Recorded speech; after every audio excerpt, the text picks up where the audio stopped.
Operation Dirt Slinger. So yeah, today we are putting knobby tires on our Kawasaki Z125. Now, why are we doing that? I don't know. I had taken this thing off-road one time and I was very surprised at how capable the little Z was. Kind of just handles, you throw it around like it's a little pit bike or something. So I've been kind of curious of how it would do with some actual knobbies. So here they are. These are the Shinko Mobbers. Now you're gonna see a lot of people put knobby tires on the Honda Groms, on these Z125s. The Shinko Mobbers seem to be the most popular choice. Now I got this set on eBay for $115, but there was other sellers I had seen on eBay selling the exact same tires. Some of them were $135, $150, $165. So I'll put the exact link to these ones here. Hopefully they're still $115. Now another option outside of that I had seen, Amazon has some knobby tires for your Grom and Z125. They're the same size as these, but they're a different brand. They look a little bit different. I'll post a picture here of them. So those were $131 for the set, I believe. I'll throw those in the video description below. Check them out, order whichever one you like better. So today we are going to be installing these on our bike. Basically what we've got to do is put our bike in the air. We've got to take these wheels off. We've got to unmount the factory tires, which this bike only has like 105 miles on it. These tires are perfect. I feel bad taking them off, but I won't feel bad as soon as these are on. And then yeah, we'll just throw these on those rims. We'll see how they fit. We'll see how they work. Pretty cold out right now. It's like in the low or mid 30s, but if we're brave enough, maybe we'll take a ride afterwards and we'll see how these knobby tires handle on that. These knobby tires are significant. Like, well, I'll measure it quick. Well, and it looks like the tread's a little bit deeper here on the rear tire. The rear tire is a different size than the front, but the rear tire, the tread depth, it's 5/8 of an inch deep. That is significant. Well, so I think the off-road capabilities will far be expanded once we get these on. And my name's Michael, welcome to the channel. Well, and so this bike doesn't have swing arm spools, so I'm kind of looking at this here, wondering exactly how I'm gonna get, I'll start with the rear. How am I gonna get the rear of this in the air? I think a scissor jack under there, and I'll kind of tripod the bike against the kickstand, my jack here, and then the front wheel. We'll try that. This thing is so light, I can just turn the jack with my fingers. Yeah, that's gonna work perfectly. So, well, now I will loosen the axle. Well, and then you've got this little cotter pin, a little safety pin that goes through that axle bolt. It needs to be straighter. Boy, that is just that's a little B. Well, that is thoroughly mangled. Let's go 17. Yes. And the other side is a 14. Ugh. I'm gonna loosen up these locking nuts here for my axle adjustment. And then this little plate on the rear, that's just gonna hang down loose, and that is all right. Well, so I will finish taking this nut off that axle bolt. Okay, slipped the chain off, so now I'll support the wheel a little bit here as I pull that axle. A little shimmy shake action, I think will do it.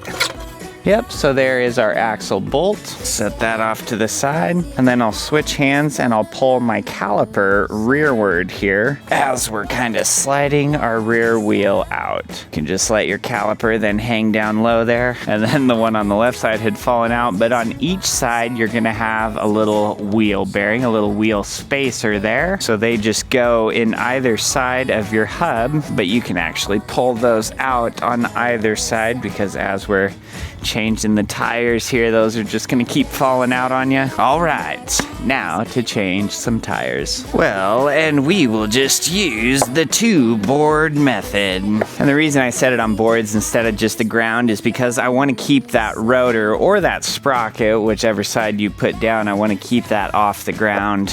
So the first thing I do to your valve stem, if you get a little valve stem tool, something like this, then you'll pull your cap off and you'll remove the valve stem, and that will just let out all the air from your tires so much faster.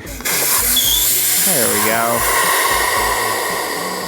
And so that is that little valve stem that I was talking about. Set that over to the side. I don't think we're gonna replace the valve stem since this bike, this wheel has so low miles. All right, new tire spoons, and then I just use soapy water as my tire lube because I could whip up a batch of this for about 5 cents, probably less. So we'll get the spoons working here. You can get these tire spoons. They're on Amazon. I think they're like $18 maybe for a set of 3. I have used my same set for 12 years now. Pretty handy. All right, so I'll put in 1 spoon just along the tire. We'll press down, hit it with a little soapy water there, and then we can put in another spoon the other way and we'll pry down. Doesn't help that it's 30 degrees out. There, she clicked down really good. Oh, these tires are so little, it makes them more firm. So we'll need to use our spoons to go around that, pry it off the rim there. Flip her over, same thing. 1 spoon in, soapy water in the crevice. Other spoon flipped the other way. Pull as you push. There we go. Oh, well, and this is the side that I'll pull up and over the rim, so we'll spray that soapy water all around this side here. I'll push down on the side towards me, get it down below that little lip in the rim, put a spoon in backwards, get under the lip, and bring it towards you. You can slip it under the rotor there, and it will hold that. Then with another spoon, you are just working around it. Alright, so one side's off, we'll flip it upright. Oh, the sprocket hub completely fell out. Well, that's fine, I'll just leave it out. Pull out my last tire weight, or hub weight. Well, and we'll just set that off to the side. Alright, so then I come in from the inside, I grab that other side of the wheel, pull out towards us, and then we'll just do the same with one more spoon. Usually just 2 good bites here is about all you need. 3-bite rim, I think it was. Then we just gotta pull. There we go. All right, let me see if our new tire is directional here. It is. Always look at your tire directions. There was one time I mounted a tire backwards. Sometimes you can muscle these on with no spoons. We're gonna need to help her a little bit.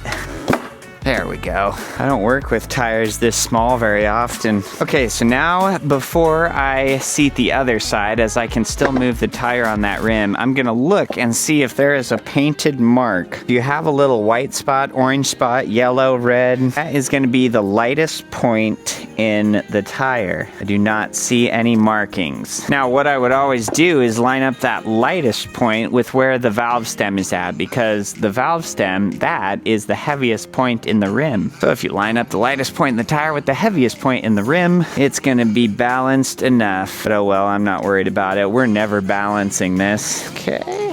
1 spoon on the right side. And then I try and be an octopus here. As is tradition.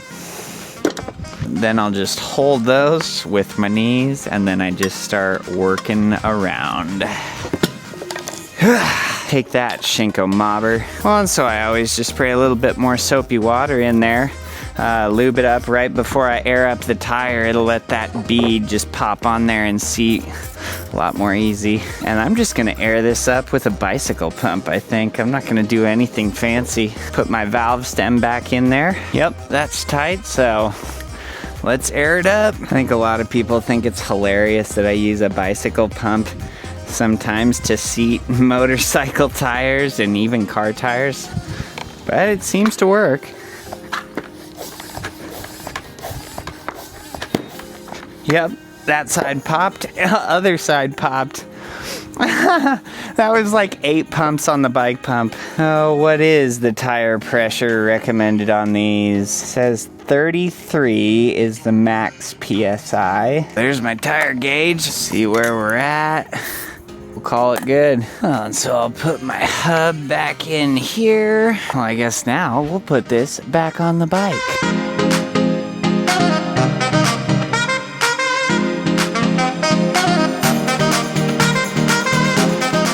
Holy moly, that thing is so aggressive. Boy, it just looks like a little pit bike from the rear. That is even my thumb. I mean, that is a serious tire for this little bike. Well, it's cool. I'm digging it. We'll touch base after I get the front tire on. Good golly.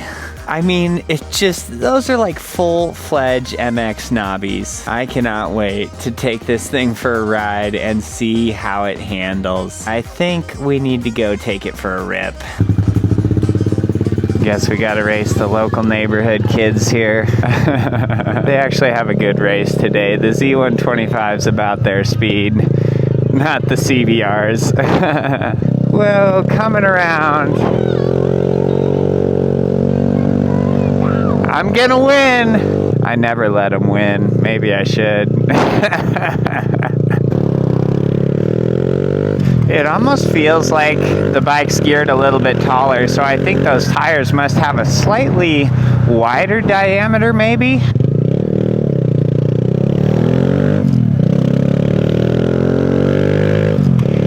Well, so at slower speeds, you can feel the tread on those tires a little bit, but once you're going even 30 miles per hour, you don't really feel it. Well, and I may even let out a little bit more pressure from those tires. 26 might even be too much. Maybe 22 or something's about right for these. But the handling, the agility all feels good. In theory, we should have a little bit less traction on the pavement with the way the tires are and everything. The tread pattern, we've just got a little bit less surface contact area. But the thing's so light. Well, in the new tires, these knobbies are just a touch wider. So, I don't know.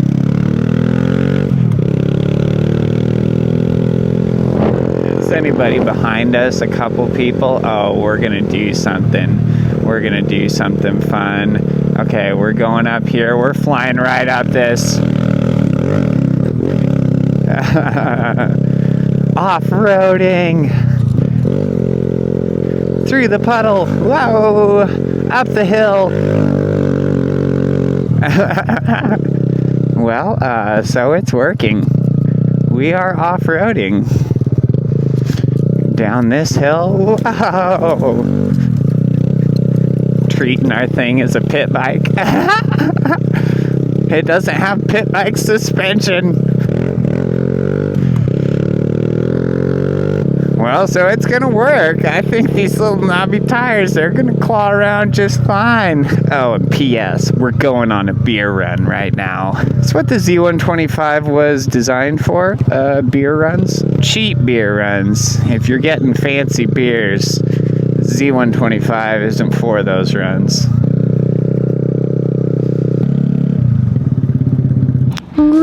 Thing looks mean. I know it, man. I know it. It ain't warm. I gotta show some people up, I guess. Yes. All right, thank you, brother. A freezing winter day, and we are just ripping this little Z around. Ripping and shredding. All right, we'll act like we're doing everything normal. Then we pass the person. Okay, we're off-road. Whoa! Alright, can it get up this? Of course it can. It clawed right up that kind of a wet, grassy hill. Let's jump it! Woo! Through the snow! Wheelie the puddle! Oh yeah. Shit. We're frickin' mobbing.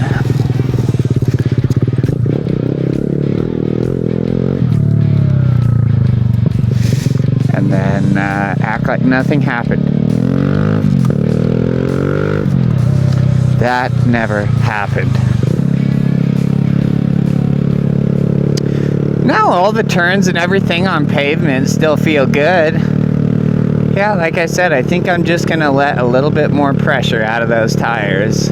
Probably for the riding that I'm gonna do. I think about that 22 if I had to guess right now, but I'll experiment with it more and kind of see how I feel about that. You're weaving through. I do love just mobbing this little thing. And now with a little exhaust and these knobby tires, I love it 10 times more. Oh, and there is the State Patrol. We'll give him a little chop of the throttle. Let him know that we're here. Oh yeah, baby. I think the knobby tires are a success. Yep, very pleased with that. Well, so we got a little bit delayed here, so now we gotta finish up the video over dinner. Fireside New York strips, look at them. Yeah, right as I got home, like 3 of the neighbors fired up their lawnmowers and leaf blowers. There's still one going in the background over there. So, the Z125 with the knobby tires. It's fun, dude. It is so capable. It's so planted off-road, like just that little short jaunt we did through the grass, up the hill and stuff like that. I mean, just worlds different than it was with the factory street tires. So for just $115 to get yourself a set of those, I mean, it's not bad. At no point do you feel unsafe or does it feel sketchy. I guess the one thing on this bike that will work against you is always going to be the suspension, you know? It's just, you're not working with off-road suspension. Basically what you've got yourself is a little trail bike. We can say trail bike. I don't know that we could ever say, oh, this is just a full-fledged dirt bike. You know, it's just, you're not taking any jumps with this. Now, you certainly could, but with any amount of air, you're gonna bottom out. It's gonna be a rough landing. But now we've finally got our bike all prepped up. I've finally done all the stuff that I wanted to. The fender eliminator, the knobby tires, the full exhaust. But anyways, I think our first steak's about done, so I'm about to be eating and not talking anymore. But like the video if this helped you out, subscribe if you want to see more. Well, and until next time.